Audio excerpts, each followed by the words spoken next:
सुनेंगे ताकि हम आगे के लिए बढ़ सकें। आइए मेरे साथ निकालें लूका रचित सुसमाचार उसका 19वां अध्याय उसका 28 से लेके 40 वचनों तक।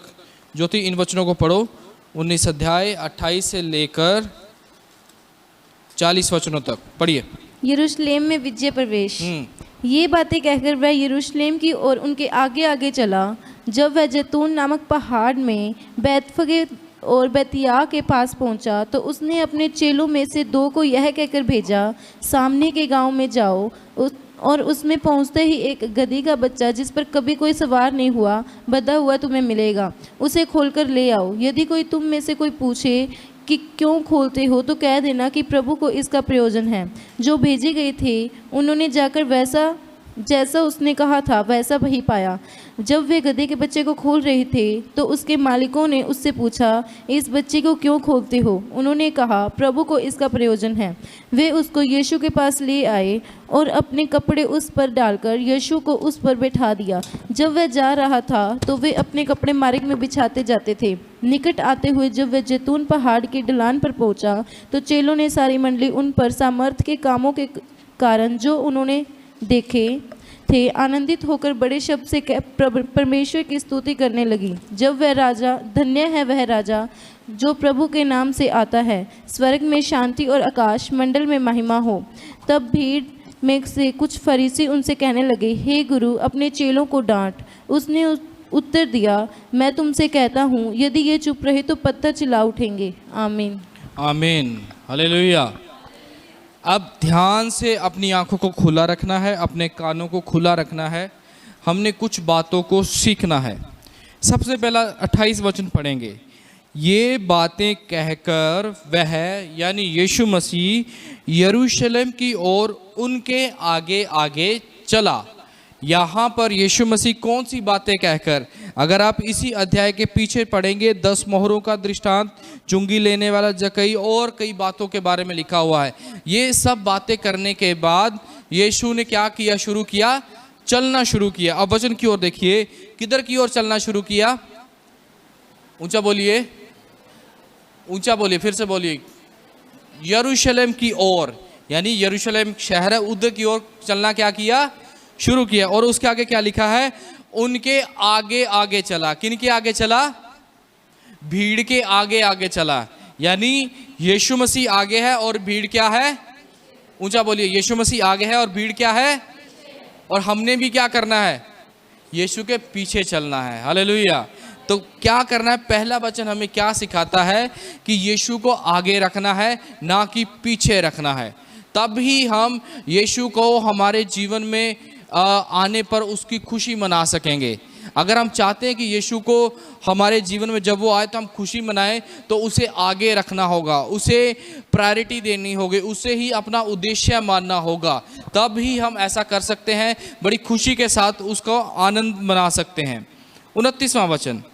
जब वह जैतून नामक पहाड़ पर बैतफगे और बैतनिया के पास पहुंचा तो उसने अपने चेलों में से 2 को यह कहकर भेजा, सामने के गांव में जाओ और उसमें पहुंचते ही एक गधी का बच्चा जिस पर कभी कोई सवार नहीं हुआ बंधा तुम्हें मिलेगा, उसे खोलकर ले आओ। अभी यीशु मसीह शहर में नहीं एंटर हुआ, अभी शहर के बाहर ही है।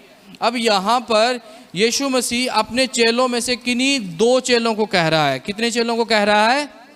उनको ऑर्डर दे रहा है, उनसे सलाह नहीं कर रहा। ध्यान से पढ़िए कि ऐसा करो। यानी प्रभु यीशु मसीह को पता था कि वो क्या कर रहा है। ठीक है, यहाँ पर चेलों ने भी यीशु मसीह को सलाह नहीं दी और ना ही यीशु मसीह ने चेलों से सलाह मांगी।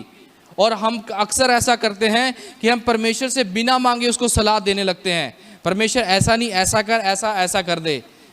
लेकिन यहाँ पे चेलों ने क्या किया? जो कुछ यीशु ने कहा वैसे ही किया। यीशु को सबसे पहले पता था कहाँ पर क्या बंधा था। और दूसरी बात, उस जमाने में गधे को ज़्यादा अच्छा जानवर नहीं माना जाता था। समझ में आ रही मेरी बात? ऊपर से तो नहीं जा रही। गधे को अच्छा जानवर नहीं माना जाता था। अगर आप ध्यान से यीशु के जीवन के बारे में पढ़ें तो यीशु ने वो सब काम किए जो धार्मिक लोगों को पसंद नहीं थे। हालेलुया। कितनों को समझ में आ रहा है? कि यीशु ने वो सब काम किए जो धार्मिक लोगों को, जो अपने आप को परमेश्वर के लोग कहते थे, उन्हें पसंद नहीं थे। यानी यीशु ने नीची जाति के लोगों से जाके प्रेम किया। इन बातों को ध्यान से समझना है कि हम भी मसीह में होते हुए वो सब काम करने हैं जो मसीह ने किए। यहाँ पर यीशु मसीह ने उस जानवर को चुना जिसको वो अच्छा नहीं समझते थे। वहाँ पर ना ही चेले कंफ्यूज हुए कि यीशु मसीह ने ये क्या बोल दिया, गधे के बच्चे को लाने के लिए बोला, और ना ही चेलों ने कोई चालाकी दिखाई, गधे के बच्चे की जगह ना ही वो घोड़े का बच्चा लेके आए या घोड़ा लेके आए। वो उन्होंने सोचा होगा, ना ही उन्होंने ऐसा सोचा कि हम यीशु मसीह के लिए एक बढ़िया घोड़े का बच्चा लेके आते हैं या घोड़ा लेके आते हैं कि और शान से जाएगा। लेकिन नहीं, वहाँ पर और नम्रता दिखाने के लिए यीशु मसीह ने वही बोला कि जाकर गधे का बच्चा लेके आओ, ताकि लोगों को भी समझ में आए कि जितना छोटा कोई होगा, लेकिन अगर उसके ऊपर यीशु सवार होगा तो छोटे का भी आदर मान होगा। हालेलुया। इस बात को समझिए। आइए हम देखते हैं क्या लिखा हुआ है। सामने के गांव में जाओ और उसमें पहुंचते ही एक गधी का बच्चा जिस पर कोई भी सवार नहीं हुआ, बंधा हुआ तुम्हें मिलेगा, उसे खोलकर ले आओ। 31वां वचन, यदि कोई तुमसे पूछे कि क्यों खोलते हो, तो यह कह देना कि प्रभु को इसका प्रयोजन है, यानी प्रभु को इसकी जरूरत है। इस बात को समझिए कि यीशु मसीह ने अपने चेलों को ये बोला कि जाके लेके आओ, और उसके बाद ये भी इंस्ट्रक्शन दी, अगर कोई तुम्हें बोले। यहाँ पे एक चेलों की एक अच्छी बात है, चेलों ने ये तक नहीं पूछने की हिम्मत की कि प्रभु अगर उन्होंने मना कर दिया तो हम क्या करें। यहाँ पे यीशु मसीह ने उनके पूछने से पहले ही उनको बोल दिया, अगर फिर भी तुम्हें कोई पूछे कि इस गधी के बच्चे का क्या करना है, तो उनको ये बोल देना। यानी जब भी हमें परमेश्वर किसी काम के लिए भेजेगा तो वो हमें खाली हाथ नहीं भेजेगा। हालेलुया। वो क्या नहीं भेजेगा, हमें खाली हाथ नहीं भेजेगा, वो हमें अपने पवित्र आत्मा के फलों के साथ भेजेगा, अपने पवित्र आत्मा की सामर्थ के साथ भेजेगा। यदि आप पत्रियों में पढ़ें तो वहाँ पे लिखा, परमेश्वर ने हमें डर वाला आत्मा नहीं दिया, बल्कि सामर्थ, प्रेम और संयम वाला आत्मा दिया है। खाली आत्मा नहीं दिया, कोई हवा नहीं दी हमें कि जिससे कुछ भी हो जाएगा, नहीं, बल्कि एक आत्मा दी है जिसमें हमें पवित्र जीवन जीना है, और पवित्र जीवन जीते हुए उसके फलों में बढ़ते जाना है, और वही हमारे लिए एक फल बनेगा। हालेलुया। कितनों को समझ में आ रहा है? परमेश्वर का धन्यवाद हो। आमीन। और आगे लिखा है, यदि कोई तुमसे पूछे क्यों इसे खोलते हो, यह कह देना कि प्रभु को इसका क्या है, प्रयोजन है, प्रभु को इसकी क्या है, जरूरत है। इस बात को समझिए कि जब हम परमेश्वर के लिए अवेलेबल रहते हैं तो परमेश्वर हमारे जीवन में इज्जत मान लेकर आता है। 32वां, जो भेजे गए थे, यानी जिन चेलों को यीशु मसीह ने भेजा था, उन्होंने जाकर जैसा उसने उनसे कहा था वैसा ही पाया। जब वे गधे के बच्चे को खोल रहे थे तो उसके मालिकों ने उनसे पूछा। अब यहाँ पर यीशु मसीह ने, बड़े ही ध्यान से देखना है इस वचन को, 33 वचन, जब यीशु मसीह ने चेलों को कहा था कि अगर कोई कहे तो ये जवाब देना, अब चेलों के सामने वही हो गया। अब ध्यान से सुनिए, चेलों के सामने वैसा ही हुआ जैसा यीशु ने कहा था। उनके लिए सबसे बड़ी हैरानी की बात यहीं पे थी कि यीशु मसीह को अच्छी तरह पता था कि आगे क्या होने वाला है। इन बातों को समझिए। तो क्या चेलों ने क्या किया? चेलों ने वही कहा जो यीशु मसीह ने बोला था। चेलों ने अपनी चालाकी से कुछ बोलने की कोशिश नहीं की। यहाँ पर चेलों की आज्ञाकारिता का एक नमूना दिखता है। जैसा करने के लिए बोला था वैसा ही किया। हमने भी चालाक बनने की कोशिश नहीं करनी है, चालाक बनने की कोशिश नहीं करनी है। जो प्रभु हमें बोले बस हमने वही करना है। 34वां वचन, उन्होंने कहा, यानी चेलों ने कहा, दो चेले जो भेजे गए थे, प्रभु को इसका प्रयोजन है, प्रभु को इसकी ज़रूरत है। अच्छा, एक बात बताइए, यहाँ पे वो लोग प्रभु बोल रहे हैं, उन्होंने प्रभु बोल दिया और मालिक ने मान लिया, ऐसा क्यों? ध्यान से सुनिए। वो सभी लोगों ने ये सुन रखा था कि एक मुक्तिदाता आएगा जो उन्हें छुड़ाने वाला है। वहाँ पर उस समय कार, ये बंगले वाले इशू नहीं चल रहा था, वहाँ पर सिर्फ एक ही इशू चल रहा था, पापों से मुक्ति, पापों से छुटकारा, ताकि हमें नया जीवन मिल सके। वो लोग, और यहाँ पे उस मालिक ने भी ज़्यादा बहस नहीं की, एक बार बोल दिया प्रभु को इसकी ज़रूरत है, उसने उसे ले जाने दिया।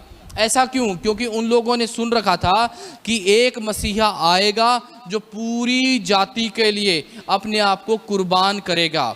अब ध्यान से सुनिए, उनके लिए अभी मसीहा कुर्बान होने वाला था, तो वो इतने खुश थे, मतलब चुपचाप परमेश्वर के अनुसार कर रहे थे। हमारे लिए कुर्बान हो चुका है तो हमें खुश क्यों नहीं होना चाहिए? हालेलुया। ठीक है, तो हम चुपचाप उसकी आज्ञाओं का पालन क्यों ना करें? हम क्यों उससे सवाल जवाब करें? यहाँ पर अभी तक तो उनकी कुर्बानी भी नहीं हुई थी, यीशु मसीह की कुर्बानी नहीं हुई है, अभी वो सिर्फ उन्होंने चर्चा सुनी है, फिर भी वो खुश हो गए भविष्यवाणियों को सुन सुन के कि एक मसीहा आएगा। उन्होंने विश्वास किया, वो इतने खुश थे। हमारे लिए तो कुर्बान हो चुका है, अब हम बहुत आगे, हमारे लिए मसीहा दोबारा लौटेगा। तो ध्यान रखिए, अगर आप इस वचन को पढ़ेंगे तो आगे आपको मैं कुछ और खास बातों को बताऊंगा। ध्यान से सुनिए, 35वां वचन, वे उसको यीशु के पास लाए और अपने कपड़े उस बच्चे पर डालकर यीशु को उस पर बैठा दिया, और जब वह जा रहा था तो वे अपने कपड़े मार्ग में बिछाते थे। हालेलुया। यहाँ पर किसके आगे कपड़े बिछाए जा रहे हैं? गधे के आगे, उसके ऊपर यीशु सवार है। अगर इज्जत मान चाहते हो जिंदगी में तो यीशु के साथ हो जाओ, अगर नहीं चाहिए तो किसी के भी साथ हो जाओ। हालेलुया। अगर चाहिए तो यीशु के साथ हो जाओ, अगर नहीं चाहिए तो किसी के भी साथ हो जाओ। और इन बातों को बड़ा ही ध्यान से समझिए कि अब वहाँ पर लोगों की सोच क्या हुई होगी। लोगों की सोच बड़ी ही डिफरेंट हुई होगी कि यीशु मसीह एक गधे पे सवार है। जब यीशु मसीह उस गधे पे सवार था तो लोगों ने उसका और इज्जत किया और उसकी रेस्पेक्ट की।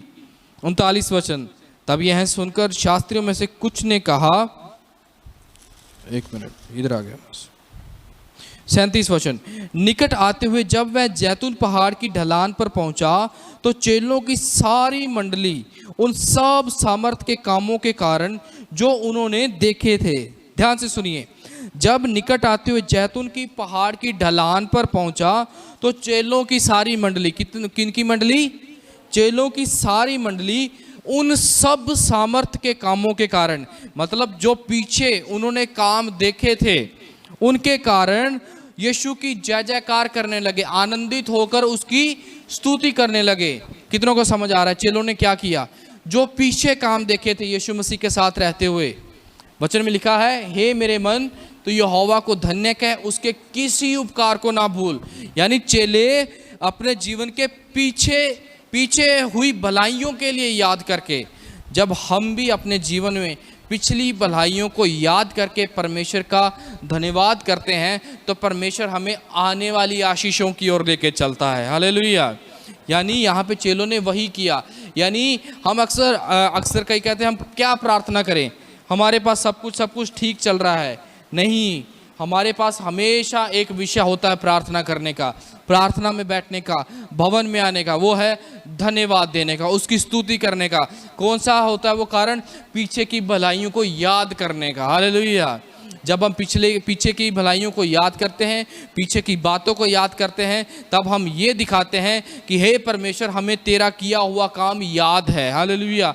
कि तू महान है, जैसे तूने मुझे पिछले दिनों में छुड़ाया था तू आगे भी छुड़ाएगा। हाले, इस बात को समझिए, यहाँ पर चेले वही कर रहे थे। आगे लिखा है, बड़े शब्द से, छोटे शब्द से नहीं, बड़े शब्द से परमेश्वर की स्तुति करने लगे।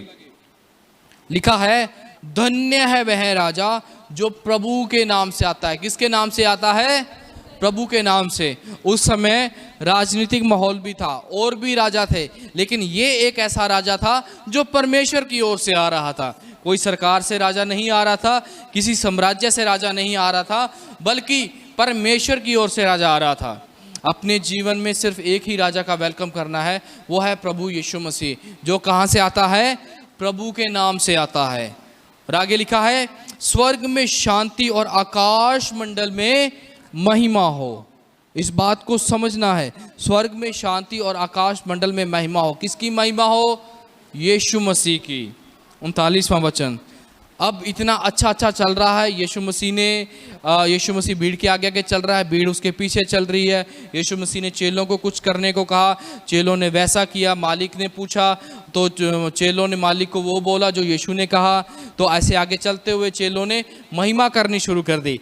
लेकिन अब महिमा करते हुए अब कुछ लोगों को ये महिमा होती हुई अच्छी नहीं लग रही।